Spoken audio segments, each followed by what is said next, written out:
I absolutely suck at therapy. Like, I am terrible at therapy.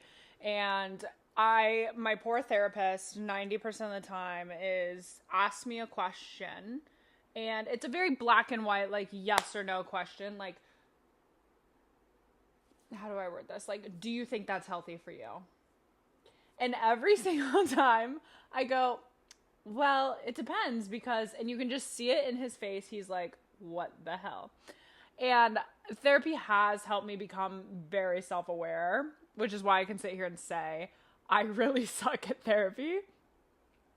But I do see things from other people's point of view a lot. Like, if they're like, is this healthy for you? I'm like, well, it depends because when I look at it from this perspective or when I look at it from this perspective, and I think a lot of the times people expect therapy to be very black and white.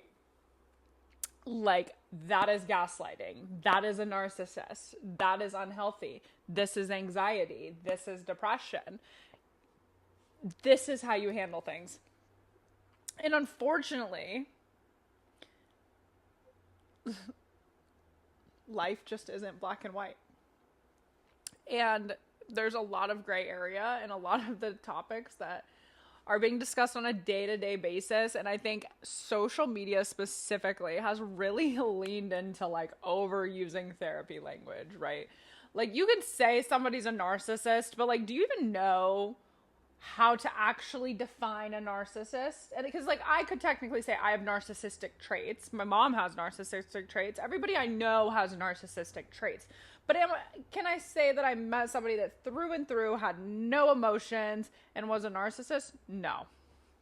So why are we on social media and in regular day-to-day life, why are we standardizing therapy language and like diagnostic language? Like, literally in my last conversation with one of my girlfriends, I remember being like, well, he's just a emotional avoidant. And I was like, what what am I talking about? Why am I diagnosing this man? Like,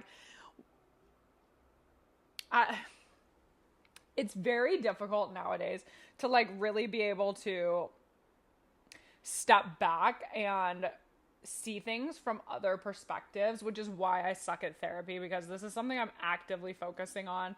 And I was raised, I mean, my mom, there would be times that somebody would do me so dirty, like so dirty. And my mom would be like, well, just to play devil's advocate. Like, why are you playing devil's advocate? And so I literally was raised to see other people's perspectives.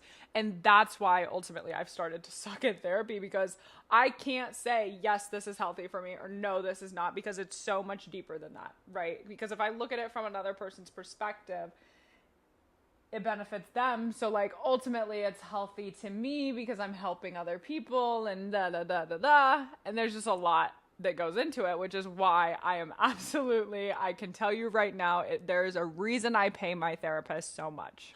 I am absolutely the type that tries to like deep dive and analyze people and use like psychology language to understand why somebody is a certain way.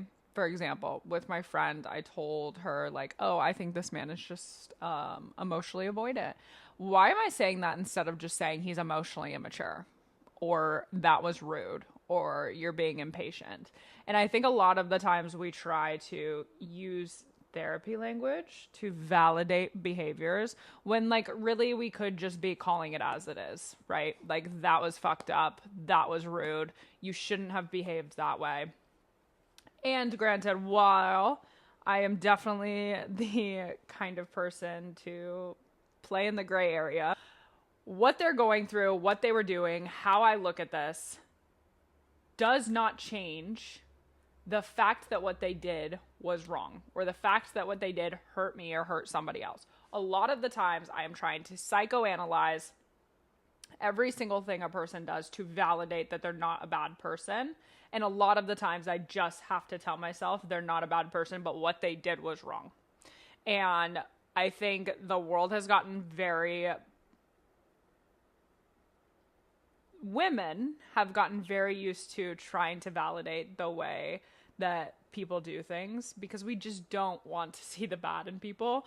But that is why I end up not leaning into a lot of the things that are good for me. I end up sticking around in situations that are not the most beneficial or the most fruitful for what I'm looking for.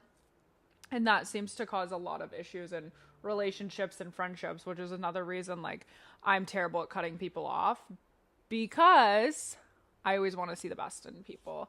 And instead, I'm really trying to make things a little more black and white of like, this is wrong. Do not do this. And instead of trying to psychoanalyze people. And luckily, my therapist is not a traditional therapist that's like, yeah, you're right, you could see it from that way. He's very black and white on it doesn't matter, and you don't necessarily have to say that what they did makes them a bad person, but you can say what they did was wrong. And I think that has been refreshing for me. And when I should have been in therapy literally back in high school after my friend died, and I chose not to. And instead, I kind of taught myself my own therapy, which was like psychoanalyzing every single situation, trying to give people the benefit of the doubt. And so I looked really hard to find my current therapist because I don't need somebody to tell me how to see it from somebody else's perspective. I need somebody to tell me to stop giving people the benefit of the doubt because I'm allowing people to walk all over me because I'm using all of this therapy language that is validating poor behavior based on what I've taught myself instead of actually diving into like what is the root of the issue. One thing I have noticed though since I started therapy is as I've become more self-aware and I'm learning to like catch myself dead in my tracks of like when I'm doing something that's not who I want to be, not moving towards what I want to do, or not aligned with my morals, I'm able to like stop myself and change directions. That being said, it does lead to a lot of the times like me over analyzing everything. Like I will sit there with ChatGPT when I'm sending a text to an old friend and have ChatGPT look over it 15 different times to make sure that I am getting the point across, but also I'm not falling back into old habits of letting people walk all over me. But also I'm falling onto the Christian side of things where I'm also leaning into forgiveness and love and all of those things. So it's a balance of all these things that has led to a huge amount of overthinking. I can't tell you how many times I've sat there on like a probably 30-word text and read it over and changed it 55 times. And I'm also terrible. One of my guy friends, actually, I sent him a screenshot of a message that I sent to somebody, and he was like, you gotta start summarizing because I'm not reading all that. And it really like caught me off guard because I was like, oh, I'm really over-explaining, over-analyzing things that don't need that. So I think one thing that therapy has done that is now a new mountain for me to climb is I have become overly self-aware to the point that I have to overanalyze everything to make sure it's aligned with my goals, my morale, and that I'm not being too harsh. So I think there's so many things that go into actually sitting down and going through therapy. And when you start healing and when you start becoming self-aware and going to therapy and all these different things, it creates new mountains for you to climb and more things are unpacked that you don't realize. And I discussed this on my previous episode, but it can create one extreme to the other. Like previously, I was never vulnerable with anybody. And then in my last situationship, I was overly vulnerable. And so now I have to backtrack and meet in the middle because I didn't know what the other side was like, right? So like when I was avoidant of being vulnerable, right?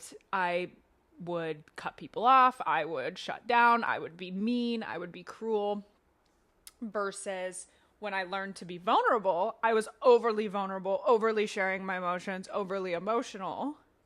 And that wasn't helpful either. And so it's about pulling the reins in and finding a happy medium. And so going to therapy can create those two different paths of like two extremes, because you haven't explored some things in your life. So you have to kind of feel them out. And so that being said, I think it's led to a lot of overthinking on my end, because I am trying to hit in the middle. I'm trying to become a better person and fall into that middle piece. But in theory, there isn't necessarily a perfect person or a version of myself that is insanely better. And my therapist tells me this all the time, but you're dealing with the tools that you have today, and you can't judge yourself for the tools that you didn't have in your past. So you just have to address, like, moving forward, what your goal is to better yourself. I think therapy language can also, like, if we're identifying with something, how do I put this? For example, if I go to therapy and they tell me that I'm a fixer, right? There's avoidance and there's fixers. And if they tell me I'm a fixer and I just stick to that, it limits my growth and my adoption to other people. For example, I may have a friend that is super avoidant. Whenever there's conflict or emotions, completely shuts down, shuts out, doesn't do anything. Usually fixers go extreme towards them, which creates a further boundary. And with that friend, for example, I lean in and blow them up. It creates an issue, right? And if I just say, oh, I'm a fixer, that's how it is, my next relationship, that's going to happen the same exact way. I'm going to lean in, and if they're an avoidant, it causes more issues and then more distance. But if I look at the scenario as it is, without labeling myself as a fixer, because in therapy I was defined as a fixer, then I'm able to say, oh, well, in my previous situation, when somebody wanted distance or they were avoidant or didn't want to talk and shut down when conflict happened, I pushed forward and it pushed them further away. So this time I'm going to give them distance and I'm going to walk away and let them come to me. And that's where you start to grow. And I think when, especially in therapy nowadays, a lot of the times people get labels like, oh, you're OCD, or you have anxiety, or you're a fixer, or you're an avoidant. And then they use that. I mean, they use it as an excuse. They use it as a reason to excuse their behavior. And not even that it's always bad behavior, right? Because like an avoidant shutting down is not necessarily bad behavior. That's what they know at the time, the tools that they have today. But that doesn't mean it's okay either, right? I mean, my last situation was an avoidant. And yeah, I mean, I can sit here and, because I speak in the gray area, say that he was avoidant and he just needed time and he needs to heal. And I really was trying, and he was able to open up to me a few times. Or I can simply state it as it is. He chose distance over me. And that distance over time and the way he reacted to conflict and emotions over time wore on our relationship, which ultimately led to our breaking point, to where we had to go our separate ways. And it does not mean that that's the only thing. I was a fixer, so me not giving him space, I pressured him in ways that he wasn't pressured before. I did see him adapt sometimes. And so it was a mix of fire or oil and water, in the aspect that we were both trying to figure things out and it just was not working. And it simply came down to the fact that I was a fixer and he was avoidant, and we chose not to fix those things about ourselves. We chose not to meet in the middle, right? I mean, I chose to keep pressuring him on a lot of things. and he chose to keep avoiding me. And so at the end of the day, we were not compatible, but were we? Or is that another label that we're not compatible? Is that another therapy label? And maybe we are compatible. It just took us taking a step back and working on our communication styles. And so I think that's where, specifically in therapy, it becomes kind of a tricky line to walk, because you want to fix yourself. And the only way to fix yourself is to identify your issues. But a lot of people use therapy language and those identifiers to define them and to validate their misdoings. I also think that therapy has become kind of an out for having hard conversations. And I am so guilty of this one. I completely will have a conversation with my therapist to validate a choice that I'm not making or a conversation that I'm not having. One of my therapy goals last year was to cut some people out of my life. Like, that was the goal. And it wasn't, oh, I want to cut this person out of my life, so let's put that as a goal. It was dead ass. Like, my therapist wanted me to cut people out of my life because I could not do it. And I could not do it because I hate being the bad guy, and I did not want to have those conversations. And so I use therapy like, oh, I just really don't think I'm ready. I'm already going through a lot, blah, blah, blah, to avoid those hard conversations. I also have used the fact that I'm in therapy to not have conversations with people in my life. Like, there have been times when me and my family are fighting that I've been like, I'm going to therapy. Like, I don't want to deal with this, and this is not healthy for me. I'm going to go. Literally, like, what?